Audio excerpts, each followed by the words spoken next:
exhaust ourselves.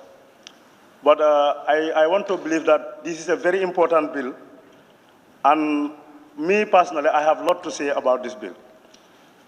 I don't intend to talk more, and it's not in my way to be speaking even in reports and these kind of bills. But actually, Madam Speaker, this anti-corruption bill really enticed me, and I'm appealing and urging every one of us to start diffusing corruption in ourselves first. How do you do that? You first of all have to do with your attitude. Because the way you appear to people, the way you approach people, convince them or, put them to approach it in a corrupt way. Let us remember that the institution we are managing or we are working is not our own institution. It's not our personal institution, rather. It is for the Gambia, and therefore for the Gambia. So nobody has any power to get anything more than what you are paid in a particular workplace or in a particular position, and it is legal. So, and this is happening, we all know it. It's a very open secret. Just go to the highway, you see what is happening. So, Madam Speaker, this is a very important bill, and I just stand to inform this august body that I am really supporting this bill, and let us critically look at it. All those things that are missing, let us bring them in this bill. Because Africa is really deterred by corruption. And Gambia is ranked as rated as a very wrong, corrupt country. Look at our economy. If people are corrupt to this level, when shall we realize development? Madam Speaker, I don't intend to talk much, but I'm just putting the case that let us start diffusing corruption from ourselves first. Because I see that for a country to be corruption-free, we have to deal with our attitudes. That is very fundamental. Thank you very much for giving me the floor. Thank you. For any brevet. Thank you, Madam Speaker. I do not intend to belabor more on the relevance of this bill, but perhaps to remind this House that we are faced with a crucial bill that intends to fight a chronic disease. And of course, this requires courage by all of us. This takes us straight to the objects and reasons with regards to the strategies that have been mentioned here by the Honourable Minister that intends to fight corruption, and I name them. This includes investigation, prosecution, prevention, and asset recovery. I need a little bit of clarification by the Honourable Minister. Prevention, what is meant here? Is it at the level of the judicial system or at the level of institutions? Probably I would suggest that it includes improved systems, transparency, accountability, procedures, and processes. Hence, implementation in this country is a major problem. We have a lot of laws, a lot of legislations, but the devil lies in the implementations. So I was trying to say that the systems must be sophisticated. That will help us in the fight against corruption. But besides that, I'm in support of the bill. All I need actually is a little bit of clarification in terms of the prevention of media as a strategy, whether at the judicial level or at the institutional level. Thank you.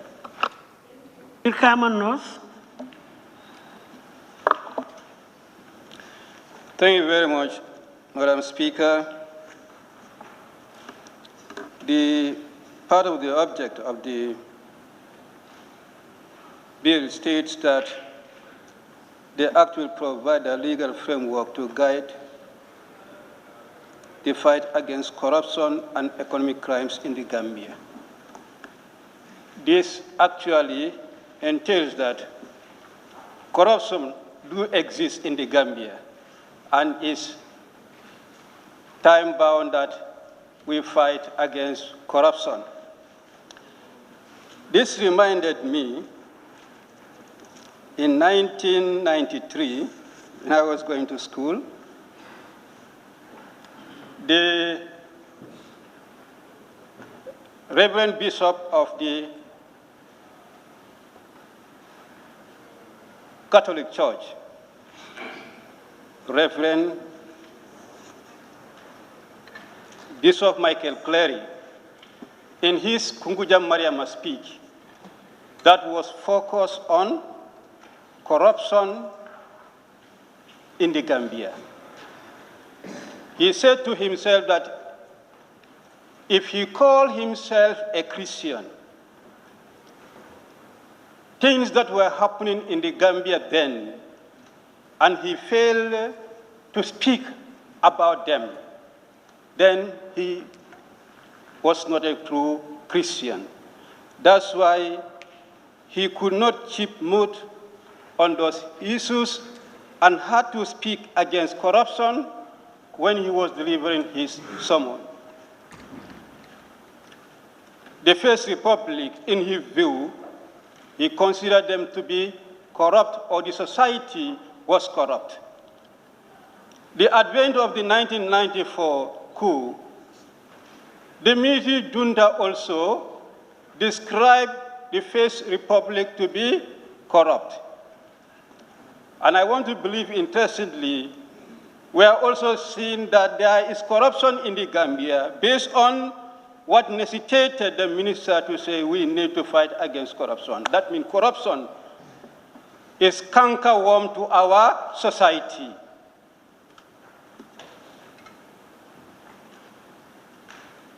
Yes, we change the government, but the true change can come when there's a change in the system, and the system cannot change if we don't change our attitude that make the society to be corrupt.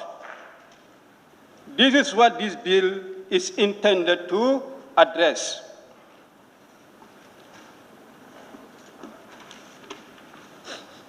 The bill is repealing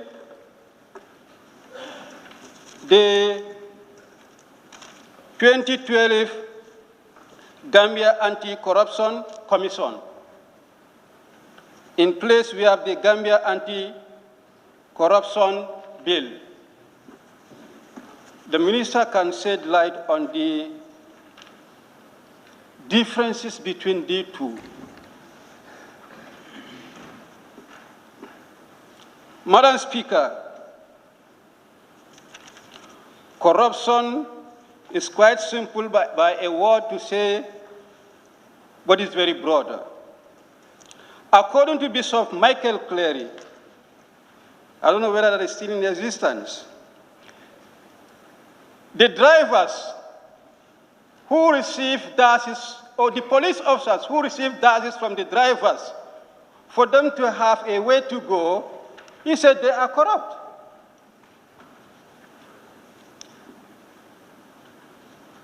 He said the custom officers who receive bribes in exchange of services, they are corrupt. Above all, the public officers who are entrusted to public offices that call for fair distribution of burden and benefits among its people. If they fail to do so, they are corrupt. Therefore, corruption is everywhere. The BBC journalist had to ask Bishop about this, no, Sir Dauda about this, whom Bishop was referring to. Sir Dauda said the Bishop is referring to the whole population, not only one sector of the population. So corruption is an issue affecting each and every one of us. He said the small projects that are meant for the poor are squandered at the detriment of the poor people. And usually, it is only the small fry fish that are arrested and taken to jail, but the big fish always escape. I hope this bill will not make the small fry fish to be behind bars and the big fish to be escaped. These were the words of the Right Reverend Bishop Michael Kerr.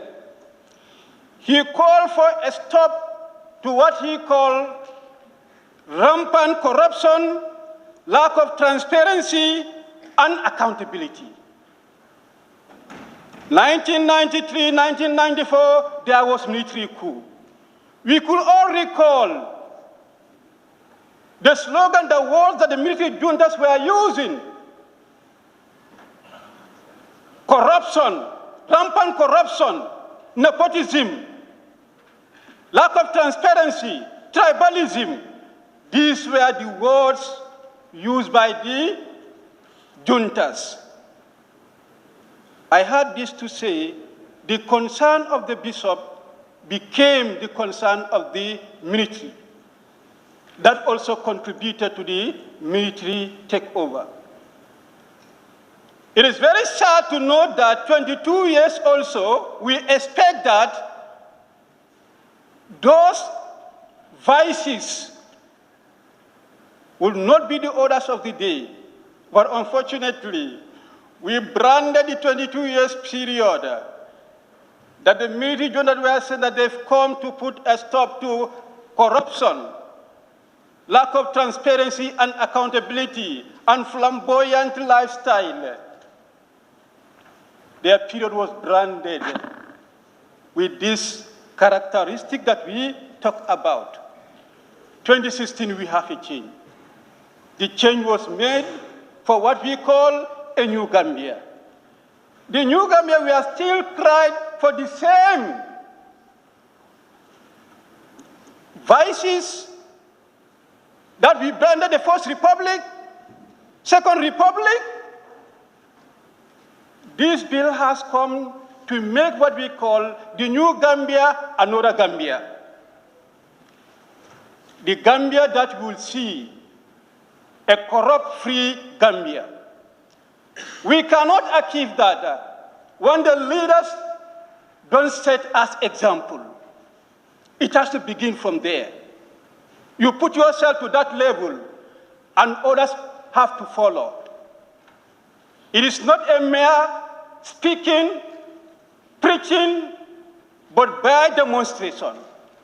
If our leader fail to demonstrate, the trend is that the Masla syndrome will still continue. I believe this bill will better address the Masla syndrome that is affecting every good law of this country. I saw a person that addressed the people who could be contributing to give evidence to be protected in terms of information that they will be given before the commission. The bill will also consider how to protect the whistleblowers. I thank you.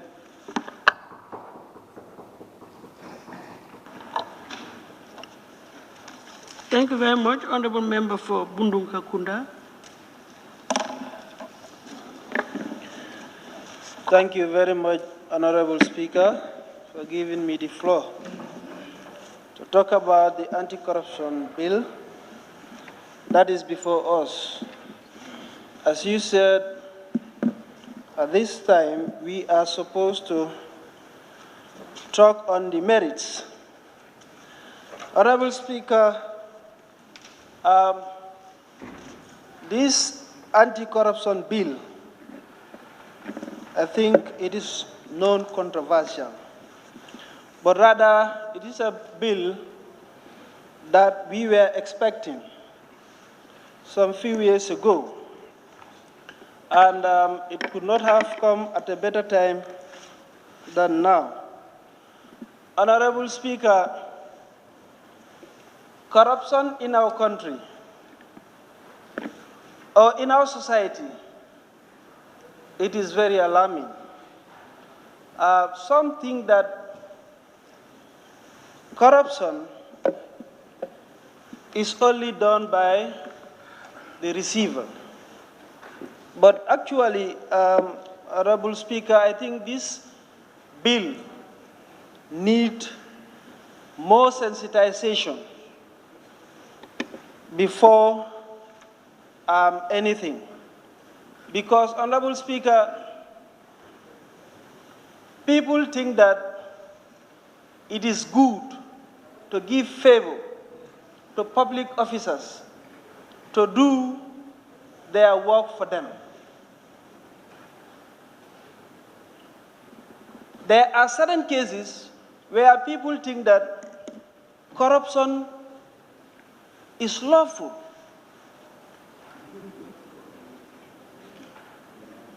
And as a public official, sometimes we think that people should give us a favor before we are actually ready to do that services for them.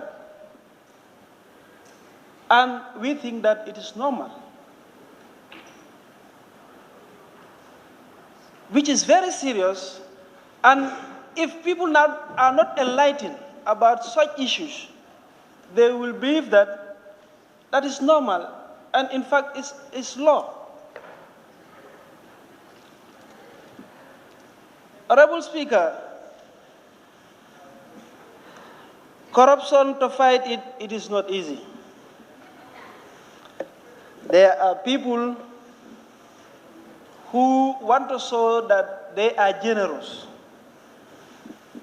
There are some people, in fact, who want to be anonymous. We call them anonymous donors. We think that they have good intentions. If you have good intention, you don't want to go and help the poor, but you want to go and help somebody who is in a very high position, and you think that is good. And generally, people accept that. That is normal. It's nothing. Honorable Speaker, I think we should start with ourselves. As National Assembly members, let us not forget, we can be lobbied, and we can be given favors to judge in favor of certain situations. I think all this we should be cognizant of. Because if we are not, we cannot go anywhere. And if everybody, both those who are giving bribes and those who are receiving it, did not see that this is a very serious crime, we will not be able to do our job properly. We will not be able to do our functions properly. As public officers, as civil servants, we have been paid by the taxpayers' money. And those taxpayers, if they need those services, we believe that they should give us extra money to do their work for them. And the whole country, everybody thinks that it is normal. And to our surprise, Gambians, in fact, want to go for jobs that you can receive a lot of favors from people, that you can receive a lot of bribes from people. Many people do not want to go for teaching because they will say, you will not get anything because there is no bribe. You are only in the classroom. But they prefer to be custom officers, police officers, or other public institutions where you deal with public, providing services, and many people will need you. Therefore, people will bribe you to favor others instead of others. Madam Speaker, I think if we are going to deal with the nitty-gritty of this bill, we are going to look at it very closely to make sure that all these things are addressed. Because if they are not addressed, definitely we will not go anywhere. And the public service will not be able to function as it should be. And we will not be able to deal with some so-called Samaritans, good Samaritans, call themselves anonymous donors, who will just like to give favors. In return, when they want to mess up with the whole system or bring things that you cannot say no to. That is why they do it. They make themselves that they want to help you, and at the end they will come in another way which you cannot do anything, even though you know that the law did not allow this. But you will say, just let it go. Honorable Speaker, I think I will give my 100% support for this bill, which is really come at a very alarming time of our new Gambia. Thank you very much.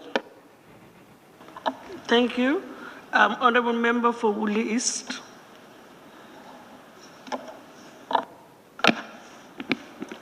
Thank you very much, Honorable Speaker. This bill is long overdue. If you remember, we have clamored for this bill for a long time, because we've seen the importance of the bill. As you know, Honorable Speaker, the estimated loss for Africa in terms of corruption is $50 billion annually. Just 1 year, what Africa loses to corruption is $50 billion. So it's not a small matter. I raised it here. I said, how much is Gambia losing out of this $50 billion? How much is Gambia losing? So let's say we are losing approximately 30 billion, or 10 billion, or 5 billion. It could be anything, because we've all accepted that there is a lot of corruption. Honorable Speaker, what is in the Act is that it is estimated that we should allocate 0.5% of the budget to this sector, that is this Anti-Corruption Commission, so that they'll be able to do their job effectively. That's not small money annually. So we should take it very, very, very seriously. The bill seeks to repeal, as others have already said, the 2012 Act to give guide to the fight to corruption and to give more powers to the Commission, which is very good.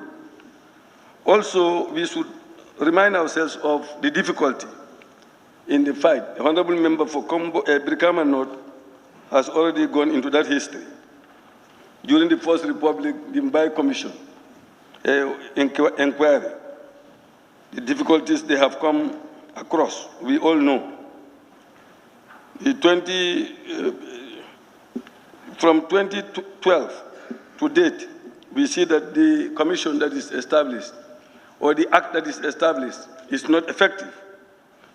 So we are now coming to create a commission and give them more powers so that they'll be effective. They need the support of all of us. We have a network here, African Parliamentarians Network Against Corruption. We've seen only few people, and we are still advertising for more people to come in so that we'll be able to help this commission to do its work. Honorable Speaker, apart from that, I just want to ask the Minister, because I've gone through this. I'm not saying it's not there. There are many things there that will show similar to what money laundering is all about, but I've not seen that specifically stated. So I would have loved that to be part of it, but maybe when we come to the other level committee of the whole House will be able to inject some of those things that are not there or through our investigation. I thank you very much. We are very much in support of this move. Thank you.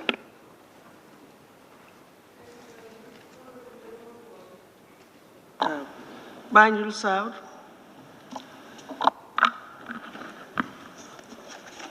Thank you very much, Madam Speaker.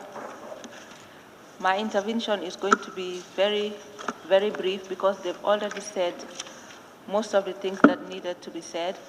But I would bring the attention of this Assembly to the fact that anti-corruption is very anti-corruption is very important.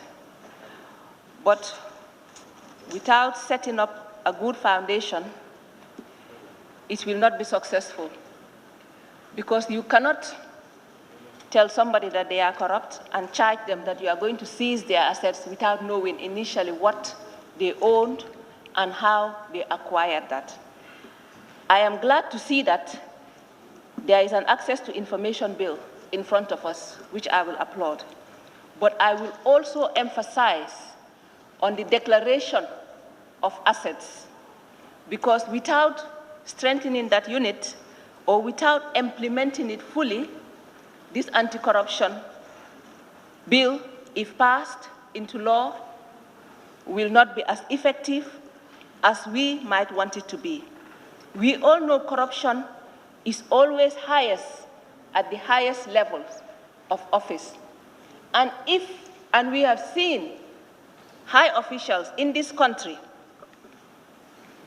taking office, not only the office of the president, but if you go to any institution, you give them the heads, they will come with nothing, and by the time you know it, they will be self-made millionaires. So I think, Madam Speaker, this thing should go hand in hand with his cousins. I would call them the declaration of assets as well as the access to information, because people should be free to have access to information. Likewise, people should be able to declare their assets before they hold any form of office, Madam Speaker. In that way, this anti-corruption bill can be fully implemented. Thank you very much. Honorable Member for Serekunda. Thank you very much, Honorable Speaker. The object and reasons are stipulated at page 50. And key to the object is fight against corruption, is crusade. I'm always frightened by crusades. And I wonder whether that should be the spirit. I prefer a mission that reflects the vital aspirations of a people. A mission that starts from realizing the facts and allow institutions to emerge and develop by speaking the language of facts. Honorable Speaker, before we talk about corruption, we must talk about injustice. To pay a human being $1,500 a month and expect that person to feed on that with honesty is dishonesty. Honorable Speaker, you cannot build a society that is just until you lay the foundation of justice. We must accept that our society is unjust. And our objective is to make it just.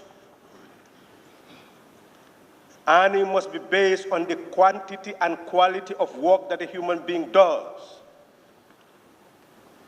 and must be fit to make that person to be able to feed a family. And unless such a society exists,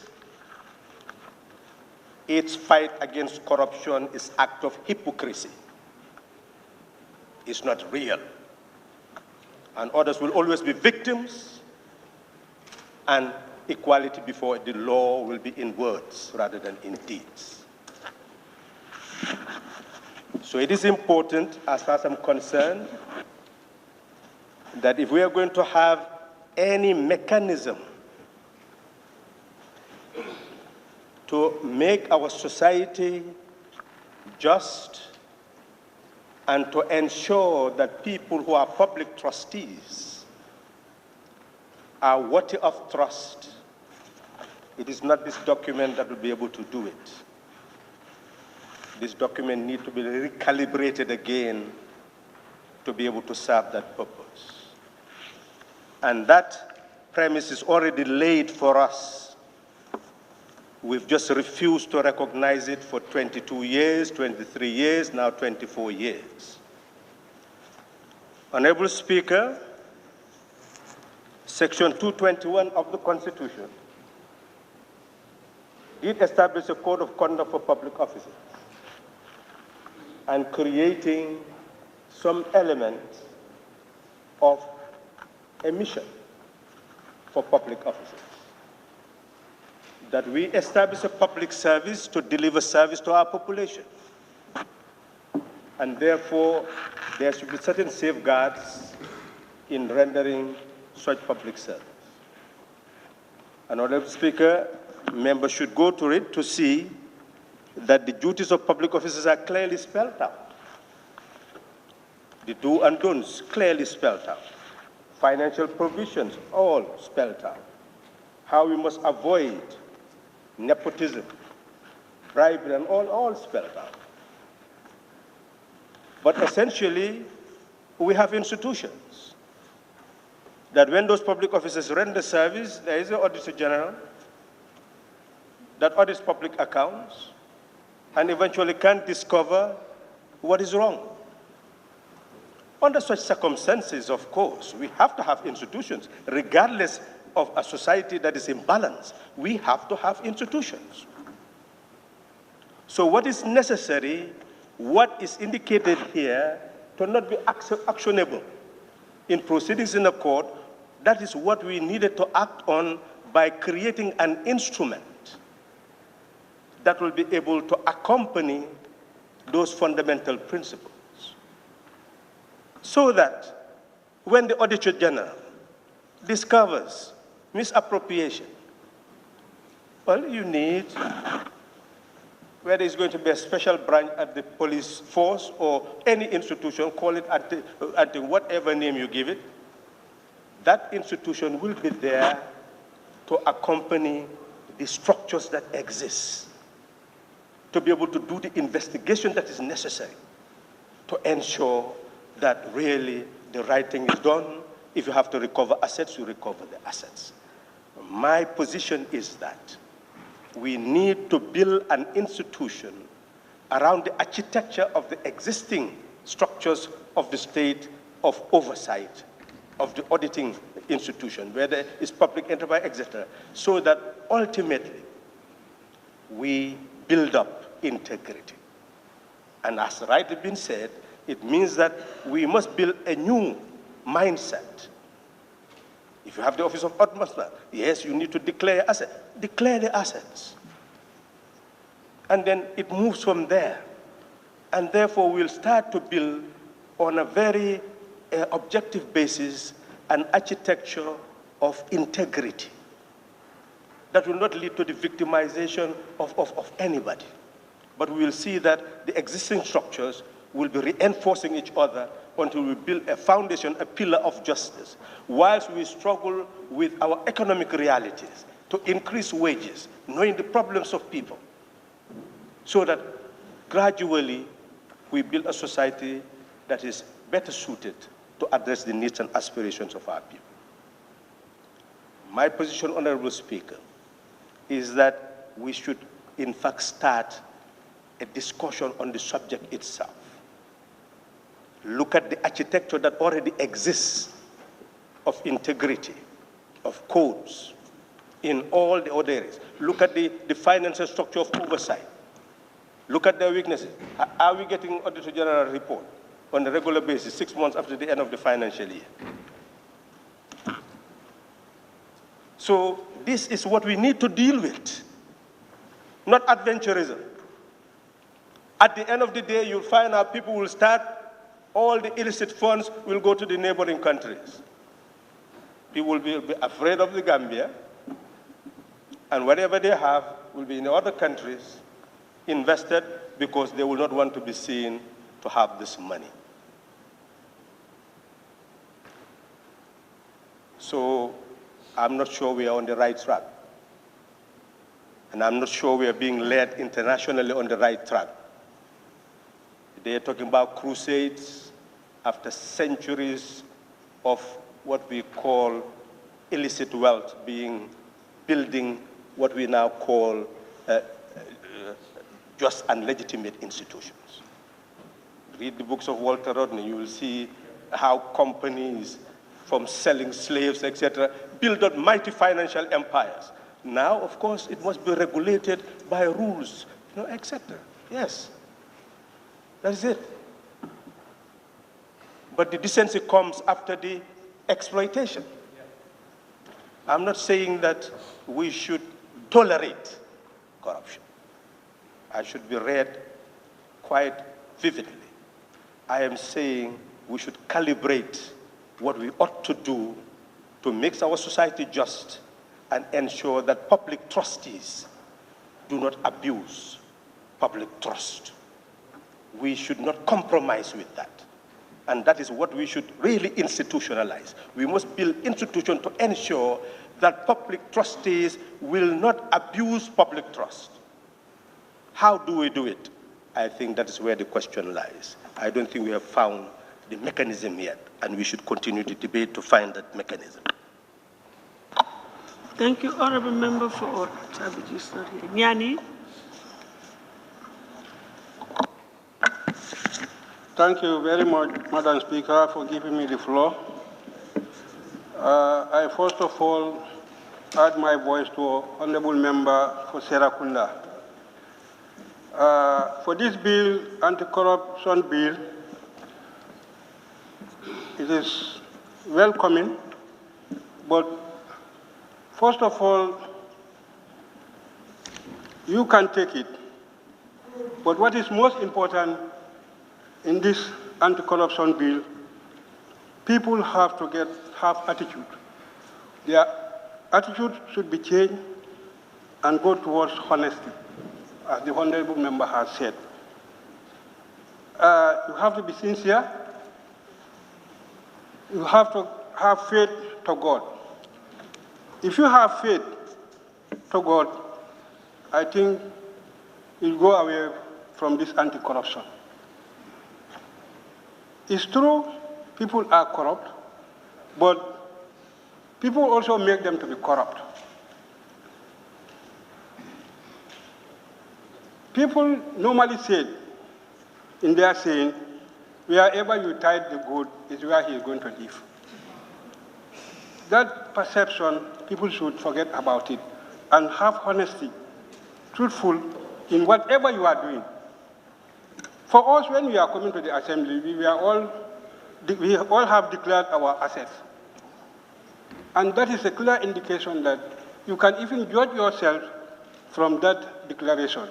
And I think, as another honorable member has said for Banjul South, the most senior people whom we assume they are the corrupt people never declared, some of them never declared their assets. And we all know each other. Gambia is very small. Whatever you are doing, you have a neighbor, you have a friend, a relative who knows you much more. He can even judge you. If you all are racing to a point, somebody reach before you, just look at behind. There is a stick behind it. So these are simple indications, Madam Speaker. I have even got a report, a complaint from a project director. He is a project director. He wants to prevent corruption. But at the end of the day, he has been victimized. He has been dismissed. Can you imagine selling a seedling from a farmer?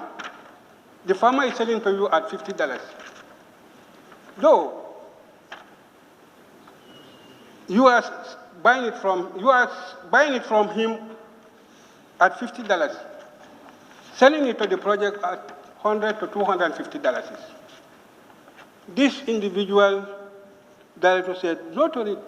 Why not now we can buy it directly from the farmers or from the producers? People started to shout. People started to make queries on him. At the end of the day, he has been victimized. So corruption, bribery, they are almost the same. Go to the hospital. They said visiting hours 4 o'clock. He goes there maybe 2 o'clock. The gatekeeper said, no, you cannot enter. At the end of the day, just give him $5 or $50. He'll tell you to go in. It's also a corruption. Bribery and corruption, they are almost the same. So, but what we can induce in us is let's have honesty in us. Because you know whatever you are doing, if you go inside the toilet, counting that money, you know God has seen you. So at the end of the day, you know, actually, anything you are hiding, you know it is not good. Anything you are hiding. Even smoking, they said you shouldn't smoke in the public. This is why you are going to the toilet to smoke. So at the end of the day, why not you evaluate yourself that, why should I have my money, buy this thing, and going to hide? Why should I not leave it? So what is most important for us, we Gambians, let's have honesty. On the side of procurement, this is why things become expensive. You cannot imagine you said an exercise book or a pen $50. The procurement officer said, I have to get something out of it. Why should he not make it $100? Because the procurement needs to get something. You have to get yours because you have paid tax, you are going up and down to search for that contract. At the end of the day, what would we leave left? So, Madam Speaker, all what we want, we're supposed to do is, though it's true, we can have commission, we can have investigators, we can have everything, but at the end of the day, even that investigator, you know how much you have taken. How much should I get? So when we detect the person? But what we should know is, and even though I have my account, I have seen that the money is getting so high, why should I not put my Uncle Sidi Ajaga's name there? At the end of the day, he will just receive it for me and give it to me, and my name will not be reflected there. So these are all things, but what is the most important? Let us be honest and sincere, have faith to God. If not, if we bring this, we accept it, we amend some of the issues there, at the end of the day, the same people are still there. So on that note, Madam Speaker, I take my seat. Nyamina West. Thank you very much, Madam Speaker. I do concur with what Honorable Member for Serekunda State. We must fight injustice before we fight corruption. Justice is very important. Our men, women are on the ground daily. But check what they are receiving at the end of 30 days, at the end of the 30th month. We must consider, review our total salary scale so that we can fight corruption. Without that, we cannot fight corruption. I cannot be managing millions of dollars at the end. In 30 days, I cannot go with even $3,000. You expect me in the street, somebody will come and give me $5, I reject it without begging him? No. Let us start from there. Our salaries are not good, and we need to revise it so that we can fight corruption. You see, somebody talked about marriage in the street. Yes? Corruption is very difficult to define. Because just day before yesterday, I was coming from the provinces. I found somebody on the street. I gave him $50. The man in the car told me that you are corrupting this man. I told him, how did I corrupt him? I'm encouraging him because he's doing a good job. He's in the street, and that's the hot sun. It's not corruption. Because there is no way that he was, I don't do anything wrong. So it's not corruption. He doesn't ask for it. I am the one who give him. A gift and a corruption, it's not the same. You see? Let us try and plan things. You see? I am in support of this because I have enough sleep today. Because every time I go out, people were asking me, what about the anti-corruption bill? Why are you waiting for? But I always tell them that it is not brought to the National Assembly. Whenever it is brought, I will deal with it. But others will not sleep well. When the heart of this bill is brought to the National Assembly, they will not sleep well. They will not. Because of their nature, their habit. They knew what is coming. It's totally against their behaviors. So please, and also the appointment of staff. I know they'll be carefully scrutinize people before they appoint them. And let them be God-fearing people. We expect them to be God-fearing people. Because Gambians will rely on them. Our economic rely on them. We are losing millions of dollars because of corruption. But let them not which hunting. At Gambia, we are all the same. We know each other. Your brother, if he's corrupt, make sure that what you find in the ground, report it. But my brother is an accountant. I found that he's not reliable, and I will not report it. It will not reflect in the report. No. Let them be God-fearing people. If not, it will be meaningless. And I will repeat it. Let us try and fight injustice. Let us review our salary scale. Our men, exactly the police and the army, are dying at the bush. But at the end of each end of month, they go with, even they cannot afford a bag of rice after paying their rent. So please, Honorable Minister, I am fully in support of this bill. But take this point from me. Thank you very much. Nominated member, Service.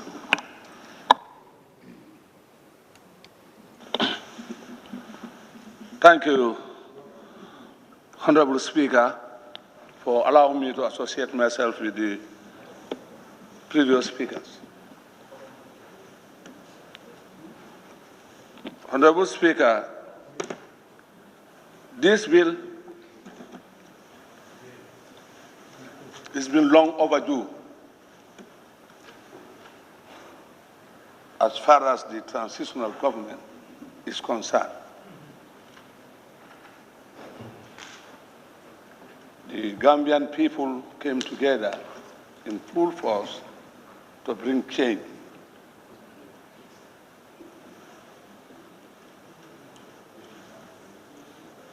These are one of the reasons.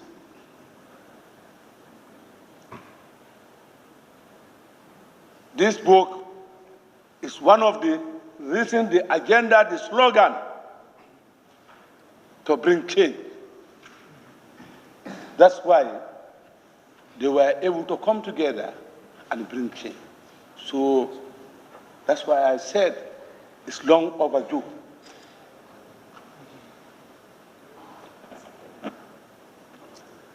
Honorable Speaker, I've heard a lot has been said here. But as far as I'm concerned, and my other few colleagues, member for Woodley West, Honorable Sidia Jata, and also member for Serekunda, Honorable Khalifa Sall. We have to go into history.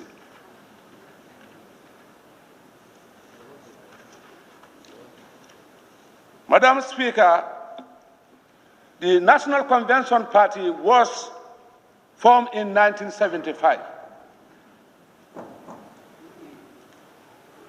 PDOIS came into being in 1986-87, contested their first election in 1987. That was the year I was sacked. I lost my service of 9 years, 9 months for being associating myself with these people. Up till today, I cannot have my benefits because I am not entitled to. You have to have 10 years before you can lay hand, you can be pensioned to have your graduate. I was dismissed. Immediately, 2 weeks after the election of 1987. Madam Speaker, I have been a victim of all these regimes. I'm a survivor.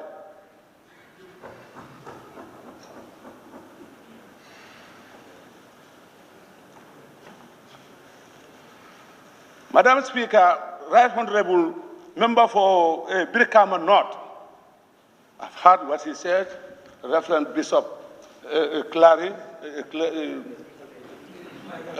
Michael Clary at Kunkujang, but he was supporting the statement he was saying, was supporting the statement of National Convention Party and the PDOIS all along. When he was addressing on that Christmas day, he was making it because this is what the opposition were advocating all along.